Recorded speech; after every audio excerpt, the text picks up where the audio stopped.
à l'émission De Vive Voix, l'émission itinérante autour de la lecture sur FPP 106.3, présentée par Anne et Karima de l'association Zarprod. Aujourd'hui, c'est notre 6e émission et nous sommes très heureuses de recevoir notre invitée, la championne de boxe et écrivain et bientôt comédienne, Aya Sissoko. Bonjour Aya. Bonjour.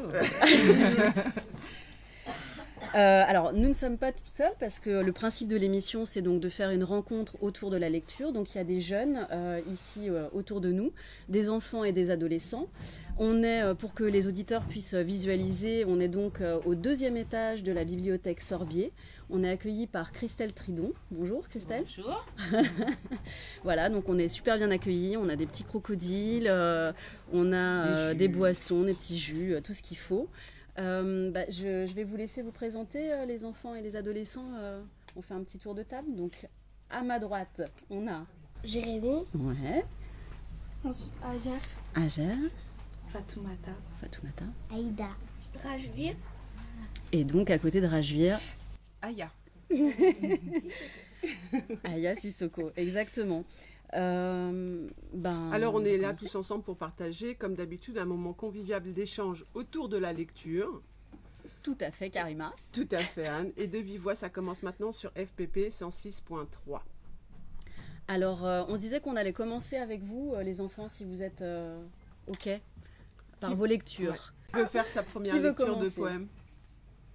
Jérémy? Rajvir, super. Alors, on va faire une lecture à 2 voix. Levez-vous les enfants. Donc Rajvir et Aïda, vous allez nous lire un poème, tous les deux, quand vous êtes prêts. L'Albatros. De Charles Baudelaire. D'accord. Alors prenez bien votre temps, allez pas trop vite, et puis on vous écoute quoi. L'Albatros. Souvent pour s'amuser, les hommes d'équipage prennent des albatros, vastes oiseaux des mers qui suivent un de longs compagnons de voyage humain. Le navire glissant sur les gouffres amers. À peine les ont-ils déposés sur les planches que ces rois de l'azur, maladroits et honteux, laissent piteusement leurs grandes ailes blanches comme des avirons traîner à côté d'eux. Ce voyageur ailé comme il est gauche et veule, lui naguère si beau qu'il est comique et laide. L'un agace son bec avec un brûle-gueule, l'autre mime en boitant l'inferne qui volait. Le poète est semblable au prince des nuées qui hante la tempête et se rit de l'archer. Exilé sur le sol au milieu des huées, ses ailes de géant l'empêchent de marcher. Charles Baudelaire, le fleur du mal. Bravo. Bravo. Je vous applaudir. Alors, qu'est-ce que vous pensez de ce poème? Vous le connaissiez? Jérémy, Non? J'avais déjà entendu. Tu l'avais déjà entendu? qu'est-ce que ça t'inspire, Jérémy? La mer. La mer? Ouais. Et ce grand oiseau là, c'est quoi? Un oiseau. D'accord. Et vous, les enfants qui l'avez lu, vous l'aimez bien ce poème, cette poésie? Oui. Vous savez pourquoi? Vous l'aimez bien? Qu'est-ce qui vous plaît?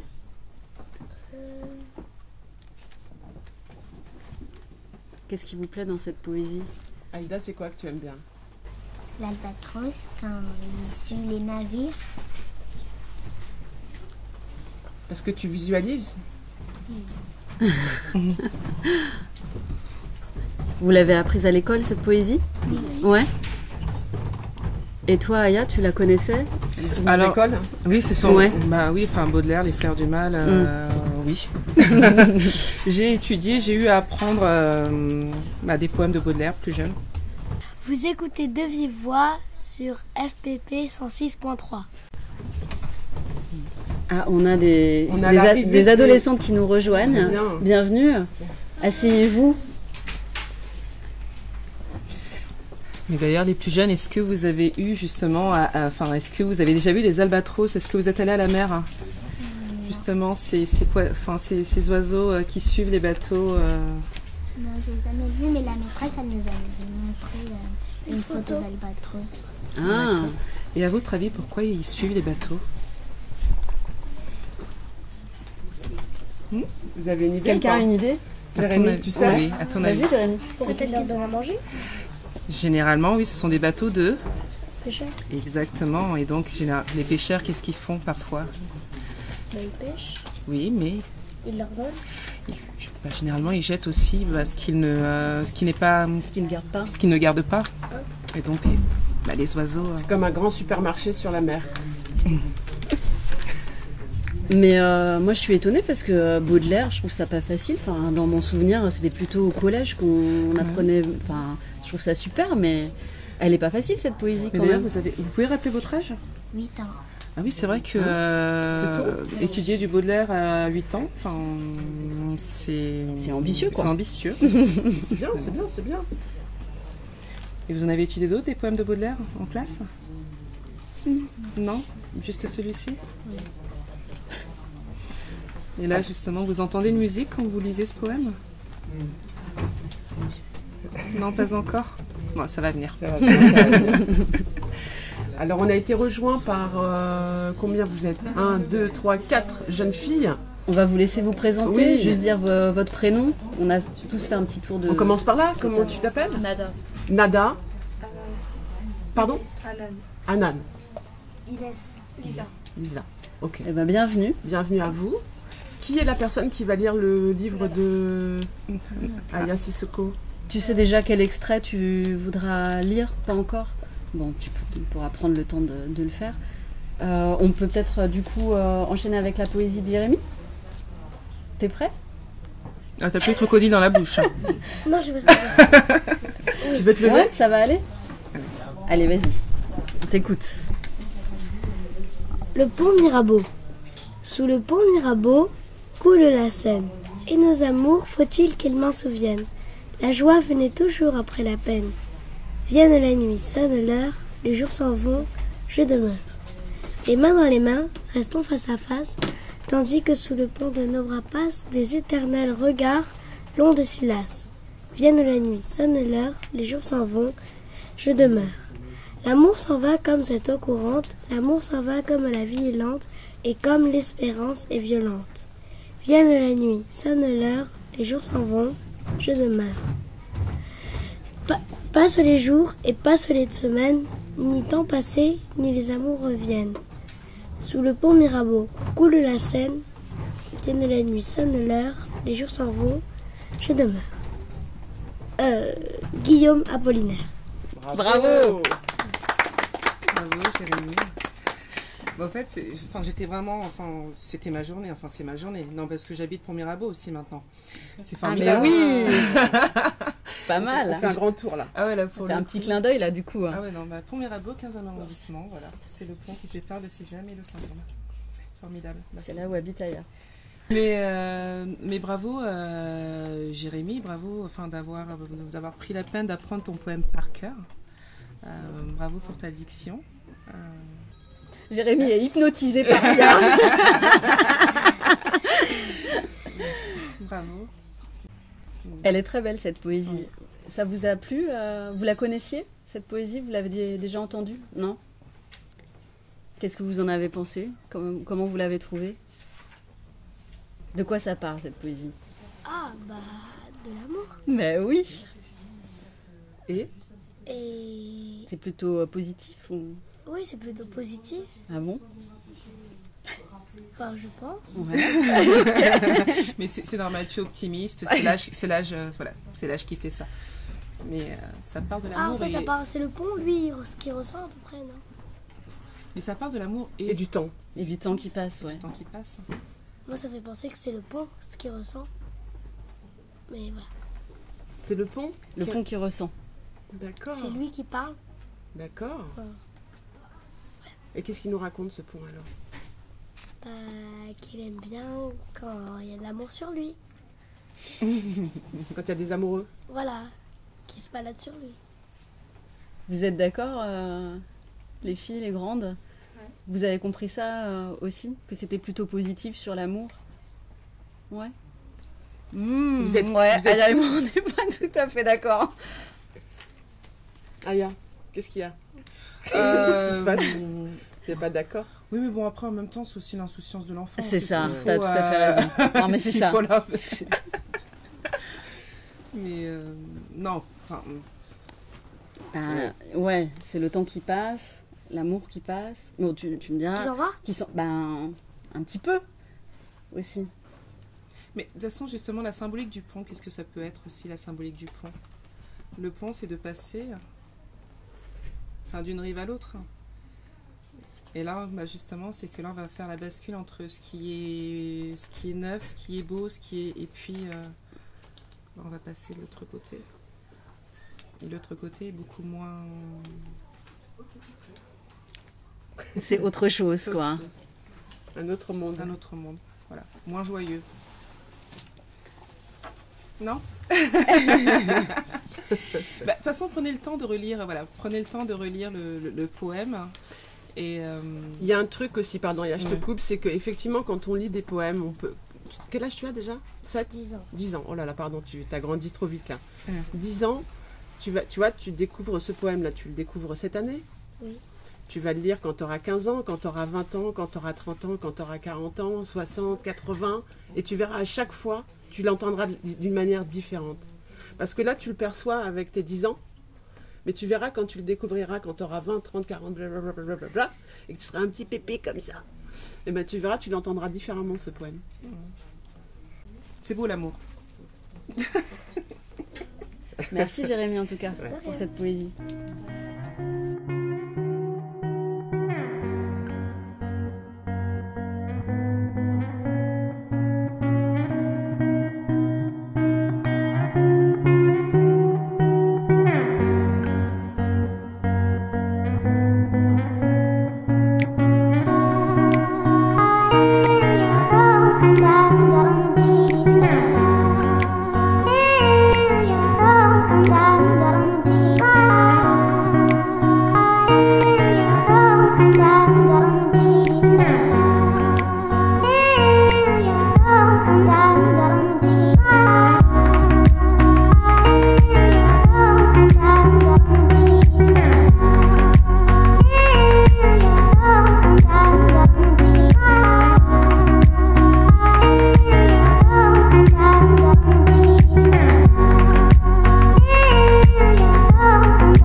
Vous écoutez du Voix FEP 106.3. Mesdemoiselles, Alors, comment ça va? Détendez-vous, hein. Vous êtes un peu... c'est normal, Ouais, elles sont un peu ouais, intimidées. elles sont Elles intimidées. sont entendues, les filles. Ouais. Elle est un crocodile pour détendre. Ouais. Nada, tu as lu le livre de Aya Dembe? Tu peux nous en parler, nous dire ce que tu as aimé, ce que tu as ressenti? Ce que tu en as pensé? Ou est-ce que tu as un passage particulier qui te... Là, je le trouve, parce que je sais pas, je crois que c'était l'ancien que j'avais lu. Enfin, pas la version en poche. Mais ouais, en fait, il est touchant, puisque on ressent les émotions. Et qu'est-ce qui t'a touché particulièrement dans cette histoire? Enfin, tout. Tout et... Le parcours? Et est-ce que tu as reconnu certains endroits du 20e arrondissement que tu connais? Que tu fréquentes? Il y a le collège, après il y a le parc, là, des amandiers, tout ça. Aya, peut-être tu peux raconter pour les auditeurs. Donc en fait, tu as écrit 2 livres, Dambé et puis Mba. Donc le premier qui a été coécrit avec Marie Desplechin, donc c'est un livre autobiographique qui raconte mon destin français, c'est-à-dire l'arrivée de mes parents, donc mon père dans un premier temps au milieu des années 60, ma maman qui va le rejoindre au milieu des années 70, donc notre vie de poulbeau parisien. Fête de liberté, parce que nous on a connu un 20e arrondissement qui n'a strictement rien à voir avec celui d'aujourd'hui. C'était quelle année ça? C'était quelle décennie? Alors c'était, on va dire début des années 80. Il faut savoir que autour du 22 rue Tlemcen, c'était que des terrains vagues. Ah ouais, donc ça a bien Mais vraiment changé, des terrains vagues. Et nous, c'est vrai qu'avec les autres gamins du quartier, on ramassait un bâton et on jouait aux aventuriers. Notre dessin animé de référence à l'époque, c'était Tom Sawyer. Et donc voilà, le meilleur. Voilà. Et donc on partait à l'aventure comme ça. Et les enfants, vous connaissez Tom Sawyer? Ce dessin animé, non, il passe plus. Vous connaissez pas Tom Sawyer? Ah, un petit peu, Jérémy. Ok. Ah je vous le conseille. C'est beaucoup mieux que que certains dessins animés qu'on peut voir aujourd'hui. Ça y est, je radote. On l'a à la bibliothèque. Ça y est, je radote. C'était mieux avant. Et donc voilà, je reviens sur l'arrivée de mes parents dans le 20e, sur cette enfance faite de liberté. Donc il y a aussi les drames. Suite à la disparition du papa et de la petite sœur. Et voilà, comment une petite gamine va grandir, la rencontre avec le sport, la révolte aussi face aux injustices. Comment on se construit dans tout ça, comment on se construit son identité, comment on fait cohabiter une double culture, donc cette culture malienne et la culture française. Le quotidien d'une famille africaine aussi. Donc c'est un peu tout ça, Dambé. Et vous l'avez écrit à 2 voix avec Marie Desplechin? Exactement, donc j'ai eu la chance, mais vraiment la chance, Marie Desplechin, c'est une très belle rencontre. Donc Marie était la locomotive dans ce travail d'écriture, parce qu'on ne s'improvise pas écrivain ou écrivaine. Mais voilà, j'ai été aussi partie prenante justement de ce travail de rédaction, ce qui m'a permis justement par la suite de me lancer toute seule. Mais c'était ta première expérience d'écriture sur Dambé, ou tu avais déjà commencé à élaborer des choses? Alors moi j'ai toujours aimé lire. D'accord. C'est-à-dire que j'ai grandi au sein d'une famille où ni mon père ni ma mère ne savaient ni lire ni écrire. Mais à côté de ça, j'ai toujours aimé les livres. Donc je venais toute seule dans cette bibliothèque, donc la bibliothèque Sorbier. Plus tard, il en sera aussi de même selon le lieu où j'emménagerai. J'ai toujours lu. J'ai eu la chance aussi d'avoir une maman qui, malgré le fait qu'elle n'ait pas été initiée à ça, m'a toujours offert des livres. C'est-à-dire à partir du moment où je lui disais j'ai besoin d'un livre, elle me donnait l'argent tout de suite. Donc voilà, le livre, la lecture m'a toujours accompagnée et m'accompagne encore maintenant. Après, je n'ai jamais eu comme pour ambition d'écrire. C'est vraiment le hasard de la rencontre qui a fait que. Mais les livres t'ont toujours accompagné. Mais toujours accompagné, mais c'est aussi les mots. Hein.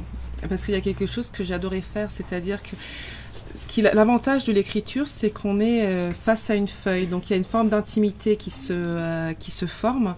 Et donc je ne parlais pas du tout de la même manière. C'est-à-dire que j'avais un vocabulaire, enfin c'était juste l'horreur. Très vulgaire. En fait, je parlais le langage de la cité. Et c'est surtout que je me rendais compte aussi que dès que je commençais à utiliser des mots issus du langage soutenu, c'était on me regardait un peu pour qui elle se prend. Et donc pouvoir écrire, c'était vraiment le lieu aussi où je pouvais être moi-même. Et d'ailleurs, les professeurs étaient toujours très surpris justement du décalage entre mon parler et l'écrit. Parfois même, certains ont douté justement que c'était moi qui étais à l'origine de tes rédactions, de mes rédactions, de mes poésies, etc. Mais j'ai toujours aimé les mots. D'ailleurs, l'un de mes jeux favoris, c'était j'avais acheté un dictionnaire des synonymes. Et l'un de mes jeux préférés, c'était justement de remplacer des mots du vocabulaire très familier par d'autres un peu plus soutenus. Et de cette manière, j'ai véritablement enrichi mon vocabulaire. Donc l'écriture, ça a toujours été quelque chose de très intime qui me permettait d'être moi-même. Est-ce que autour de nous, il y a des gens qui écrivent des petites histoires, des poésies, un journal, un cahier, des notes, je sais pas, non? Aïda, tu écris pas un petit peu, toi? Si. Ouais. Ah ouais? Qu'est-ce que tu écris? Des poésies? Ou ça ressemble à quoi, ce que tu écris? À la maison, j'ai un livre où je suis en train de le recopier. Ouais. Et tu recopies l'histoire? Avec des dessins ou tu... Avec de l'écriture, juste. Juste de l'écriture? Et vous, de temps en temps, le principe d'inventer des histoires, c'est pas quelque chose qui vous plaît? Non, c'est pas votre truc? Est-ce que vous aimez lire? Ouais. Est-ce qu'il y a des auteurs que vous aimez, des histoires que... Non? Vous aimez lire plein de choses différentes? Plus des romans d'amour, d'aventure? Oui, Jérémy? Moi, c'est plus de fantaisie. C'est-à-dire? Tout ce qui est magie et tout ça. Que tu aimes lire? Héroïque fantasy? Oui. Des trucs un peu science-fiction, tout ça? Voilà. D'accord. Donc tu as commencé à lire les Harry Potter déjà? Comment tu sais ça? Parce que c'était facile Harry Potter. Mais tu sais que je les ai lus aussi, je m'y suis mise il y a 2 ans à lire les Harry Potter. Ah. Vraiment. Hein? Gryffondor. T'en es où toi, Jérémy, dans les Harry Potter? Parce qu'il y en a, je sais pas combien. Il y en a 8. Il y en a 8. Je les ai tous lus. Ah d'accord, ouais. ok. D'accord. Est-ce que tu peux nous faire un résumé en 30 secondes? Mais qu'est-ce qui t'a plu dans les Harry Potter, justement? J'aime bien tout ce qui est... J'ai bien aimé l'univers de la magie. Des choses un peu hors du commun. Les pouvoirs. Voilà. Chose un peu fantastique. Oui, j'aime beaucoup ça. Les sortilèges. Le nom des sortilèges, j'aime bien retenir. Par exemple? Il y en a un dont tu te souviens? Je sais pas. T'oses pas? T'as peur qu'il se réalise? Mais j'en dis alors? Bah ouais, si t'as envie. Vas-y. Vas-y, c'est une formule magique, c'est ça? Oui, mais je sais pas si je le dis. Comme tu veux, t'es pas obligé, hein. Personne n'est forcé de rien. Non. Ouais. Tu fais comme tu veux. Non, je vais pas le dire. Ok, ça marche. Garde-le pour toi. Des superstitieux? Non, c'est juste que... Enfin, oui, je suis superstitieux, mais j'ai pas envie de le dire. D'accord, ok. Très bien. Et toi, justement, dans tout ce que tu lis, donc les... Enfin, je sais pas, t'as des livres qui t'ont touché en particulier? Non, pas forcément. Mais... j'ai pas lu beaucoup de livres. Mais... Enfin, c'est pas des livres de malades non plus, c'est des livres qui sont ici, quoi. Mais il y a de tout ici. J'adore. Alors là, il y a Christelle Tridon, la bibliothécaire, qui est morte de rire. Voilà. Qu'est-ce qu'il ne faut pas entendre? Ici, il n'y a que des mauvais livres. Non, pas du tout. Non, pas du tout, mais c'est des livres d'adolescents, quoi. Mais ils sont bien, les livres d'adolescents. Moi aussi, je dis que des livres d'adolescents. Le principal, c'est de lire, en fait. Peu importe le livre. C'est entrer dans un univers, c'est le plus important. Après, que ce soit de la philo, un roman très compliqué, ou un roman d'amour, ou d'heroic fantasy, peu importe. C'est le plus important. Je trouve que c'est vraiment, enfin, même pour le vocabulaire, comme tu disais. Moi, c'est pareil, la lecture, ça m'a aussi, voilà, ça développe effectivement tout un langage, c'est super important. Mais au-delà même du langage, c'est que c'est vrai que quand on a dû partir du 22 rue Tlemcen pour aller au 140 rue du Mémentan, donc je me suis retrouvée dans une cité où je n'avais pas le droit de sortir. Et finalement, le seul outil qui me permettait de m'évader, c'était les livres, grâce à l'imaginaire que je pouvais développer. Et c'est ça aussi qui est formidable avec le livre, c'est que vous pouvez devenir soudainement un personnage, enfin quelqu'un qui n'est pas vous. Vous pouvez justement vous projeter dans des lieux que vous n'avez pas visités physiquement. Et c'est ça la force d'un livre. Puis ça développe aussi ce principe qui est l'empathie, se mettre à la place de l'autre. Et c'est magique, un livre. Je veux dire, c'est un peu aussi le principe aussi d'un magazine. Vous feuilletez les images et puis vous vous dites, vous imaginez être justement cette personne que vous regardez. Bon, à part que c'est beaucoup plus puissant avec le livre. Voilà.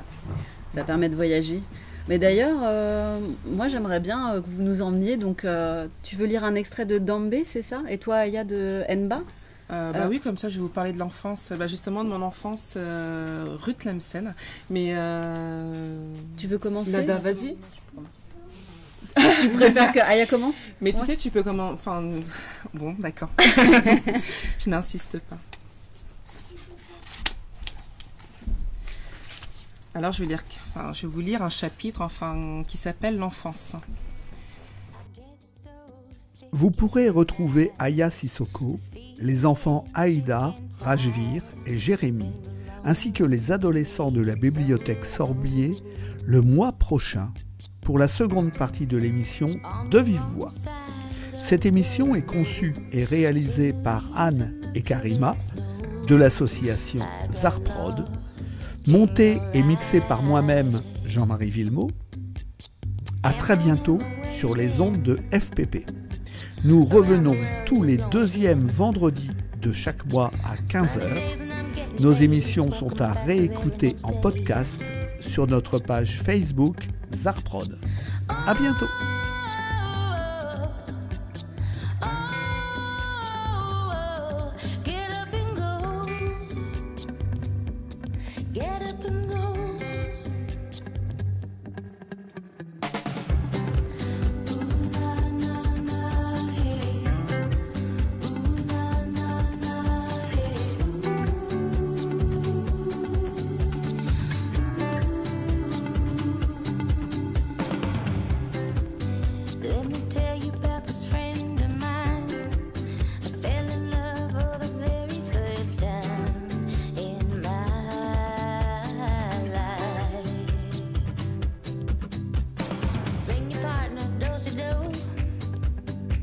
You're looking good in that sugar coat. Till it's goodbye, bye, bye. Oh, my, my, my.